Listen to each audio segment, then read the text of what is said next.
Why did the NBA playoff TV ratings suck? That's today's topic.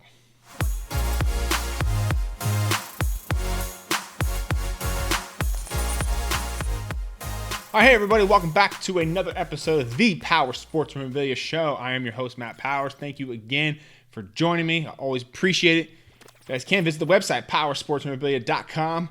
Give me a follow over there on Instagram at Powers Autographs. And if you like this video, like this channel, feel free to like and subscribe. I definitely always appreciate it. Okay, so the NBA season is finally over. I swear, like, we've been watching this thing for like 10 years, the same season. Like LeBron, I think, has gained 10 years by the time this season is over. Being in the autograph industry, having an interest in a league and interest in players and teams and all that kind of stuff is paramount for how well their memorabilia sells, okay? You get, obviously, the great players, the hot teams, the hot players. Those guys are selling very, very fast. And obviously, the guys that suck don't sell, okay? But when there's a lack of interest in a sport, it definitely affects what I'm doing. And it got me thinking, why were the NBA playoff TV ratings so bad this year? I mean, it was atrocious. I think more people watched my 8-year-old soccer games than watched the NBA playoffs. I personally didn't watch any of the games. I think I watched maybe the last few seconds of Game 6 just by pure chance I had it turned on. So I don't know what happened there, but we're going to go through a couple different reasons on possibly why those ratings were down and just kind of talk about it here for a little bit. So first off, let's run through some data so you can kind of understand where the NBA playoff ratings actually were here. Okay, according to Sports Media Watch, okay, the two conference final series saw a TV rating decrease by 35% compared to a season ago. The conference finals averaged just 4.18 million viewers across ESPN and TNT, okay? The NBA Finals this year averaged 7.5 million viewers, okay, for a 6-game series. That's 51% decline from the previous year, okay? This is according to Bloomberg. There's a lot going into this, but some other statistics here about this. Americans have also been focused on the election and the coronavirus and all that kind of stuff. And there's actually data to support that as well. There's the TV news networks like Fox and CNBC and all that kind of stuff. They've all had ratings up about 78% this year. Now, that could be just because it's a typical election year and they're going to have more coverage anyway. But their ratings have been way, way up this year, obviously compared to the previous year. So why did all the ratings suck so bad? Well, let's talk about some possible reasons here, okay? Number one, let's just get the elephant out of the room right off the bat here. Again, I have no opinion on any of this stuff, but it's worth mentioning.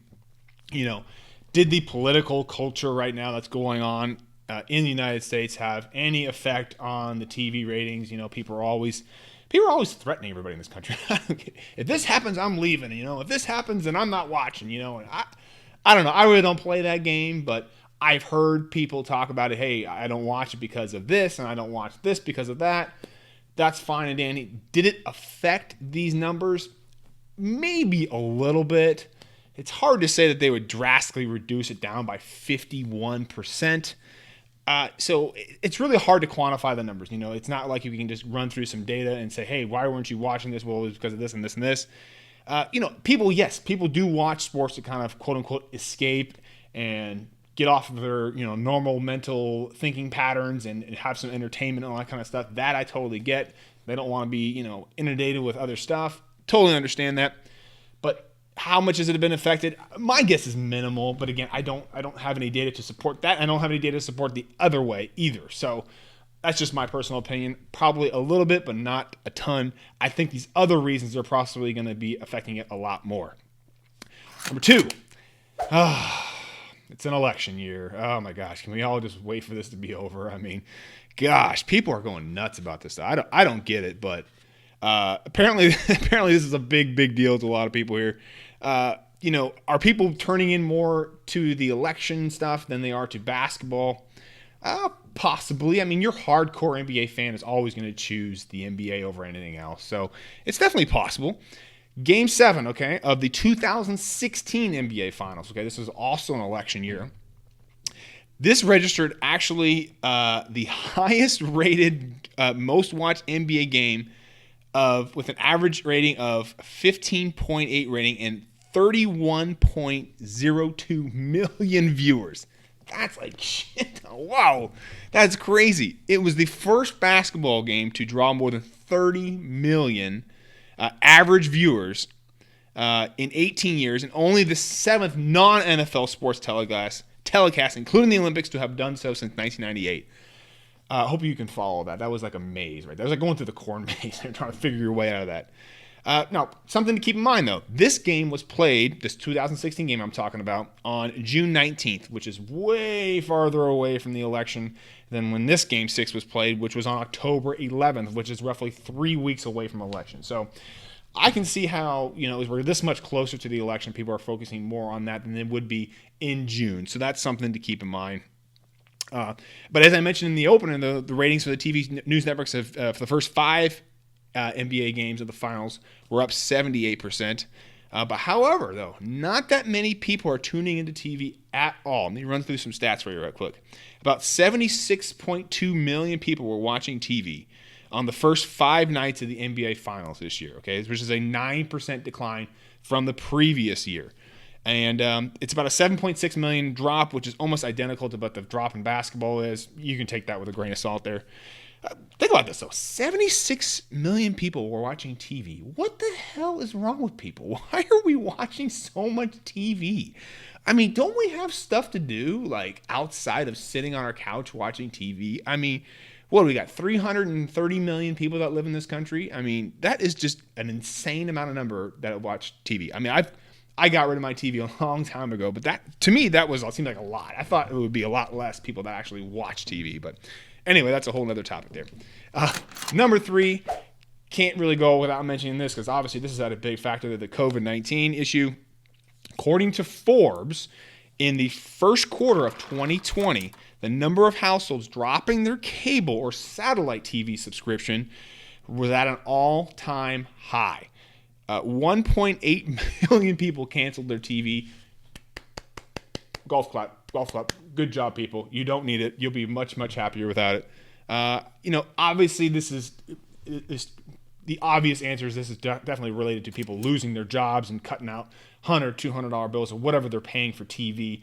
Obviously, you don't need that. You can get by on your Netflix and, YouTube. My gosh, YouTube has got at least a bunch of educational and informative stuff on there, but definitely due to that. Also, COVID's obviously affected bars. Nielsen recently started counting in the viewership for the all the bar watchers, I guess you could say. So with bars either closed or at half capacity, people just aren't going out as much anymore. That's definitely affected the TV ratings.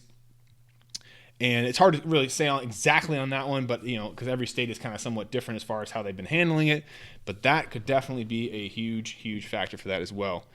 Number 4, and this is one I haven't really heard talk about too much here, and this is just kind of my experience dealing with the Royals kind of winning the World Series here, and then of course the Chiefs winning last year. It's just a lack of fans at the game, and what that does is it actually reduces the buzz around the team playing in your home city or whatnot. Fans not only just go to the games, but they go to the bars around the games. They congregate beforehand. There's a huge buzz going around. People are wearing their T-shirts that they got at the game, outside of the game, in between games and all that kind of stuff. So, we're not doing giveaways and whatnot. People aren't really kind of excited about it. They're not really talking about it at the water cooler and all that kind of stuff. There's a lack of social media, which I think was a big, big play. People are taking pictures, they're taking videos at the game, and they're spreading that around Twitter, Instagram, Facebook, and that helps create a buzz. People say, oh, by the way, the game's on tonight. Let's go make sure we watch that. We just saw a picture of Uncle Joey at the game or whatever it is. That definitely creates a snowball effect of energy around a city. I've seen it with the Royals. I've seen it with the Chiefs. It is definitely a factor at play. Number 5 is momentum was just absolutely lost for this entire season. It's just a weird thing because we just haven't kind of gone through it yet where our season was just kind of canceled. I mean, we had the 94 strike season, but a lot of us don't really remember that. I was 12 at the time or so. So momentum was just killed. The season was going along just fine. The NBA was doing really, really well. Cards were obviously doing really, really well. They've sort of tanked since the season's been over. But energy and buzz was just lost when the season kind of went away. People's focus kind of shifted a little bit to almost kind of a survival mode for a lot of people. Getting that next job and feeding their families and all that kind of stuff, where the energy was just kind of taken away from sports for a while there. Number 6, and this is when I kind of found the area I've been into here, is I've just found other things to do. I've really enjoyed doing more YouTube videos with you guys. I've always enjoyed working out, but I've been working out more. I've been doing other things to help grow my business, and just things that I've actually started to really, really like doing YouTube here. And when sports kind of came back on, I was like, well, do I want to watch the game, or would I rather make another YouTube video? And I'd rather make another YouTube video. So it's just, I don't know. I found other things to do. Now, yes, people that maybe have lost their jobs due to COVID are obviously probably trying to find a job. Maybe they're working odd hours at different jobs, so that could affect the TV ratings. But people are just finding other things that maybe of interest. Maybe people started reading again. I don't know. Maybe people started a new business while the whole COVID thing was going on. People may have found other things to like. Granted, sports is not the end-all be-all for some things. Yes, for some people it is. But for most people, they're just casual fans. And if you just take it away for a while, they're like, I'll just find something else to do. So I think that definitely was a big thing at play there. And last reason here, number 7, these were just shitty teams. There's no way around it. It's hard to say that LeBron was on a shitty team, but these teams were bad. Compared to the other teams that we've had in the NBA Finals, do you really think that any of these teams, this Lakers team or this Heat team, are going to beat the recent Golden State Warriors teams? Are they going to beat, Kevin Garnett's 2008 Boston Celtics? Are they going to beat the 94-95 Houston Rockets? Are they going to beat Lakers and Kobe? Are they going to beat Tim Duncan's San Antonio Spurs? Probably not. They may have a chance. The Lakers do have beaten last year's Raptors team, which was a pretty darn good team. And there just wasn't the amount of superstars in this NBA Finals that we're really accustomed to. And we've got LeBron, but outside of that, Anthony Davis, is he considered a top 20 player? Tyler Hero was great, but is he considered a top 20? There's just Jimmy Butler. These just aren't guys that I think of. I think of guys like Kevin Durant, Steph Curry, Russell Westbrook. People will tune in for these guys, especially guys like Curry. People really liked watching him play in the Golden State Warriors there. And the reason why I think with Curry is, one, he's super super down to earth guy, very fan friendly. Plus, he's kind of a smaller guy, so a lot of the kids really kind of identify with him. They love how he shoots those long threes and stuff like that. So having Curry in the NBA Finals would have been a whole different ballgame, I personally think. But if we would have had Luka Doncic in there or something like that, now granted, if he was in there, the Lakers wouldn't have been in there, but superstars like that were missing, I think, and I think the teams just weren't all that great. I just think they just weren't. So you can take that with a grain of salt there. But so that's just my take on why the NBA playoff TV ratings sucks. Was it one thing over another? Probably not. It was just like everything in life. It was just kind of a combination of a lot of things. Hopefully 2021 kind of gets back to normalcy, I guess, once kind of COVID goes through. People get back to work. People start attending games again, and there creates a big buzz around the league again. I have no doubt the NBA will be back. It's a great game, and I think 2021 is going to be really interesting. And here's why: is I've been talking about him for a long, long time. But yes, LeBron is the face of this league right now. But Luka Doncic is coming up. He's got a really great team. Is he going to make an NBA Finals playoff run next year? I think you see him in the playoffs. People are going to be tuning into that stuff, and you're going to see the ratings shoot right back up there. So hopefully you guys like this video. I'm going to maybe do a little bit of different video takes on stuff like this around sports and kind of tie it in with autographs. So if you like this kind of video, man, hey, comment below. If you want to see me do something on a different topic, let me know below as well. And again, hey, visit the website, powersportsmemorabilia.com. Also, give me a follow over there on Instagram at Powers Autographs. And if you like this video, like this page, go ahead and like and share. Definitely always appreciate that. See you guys on the next episode.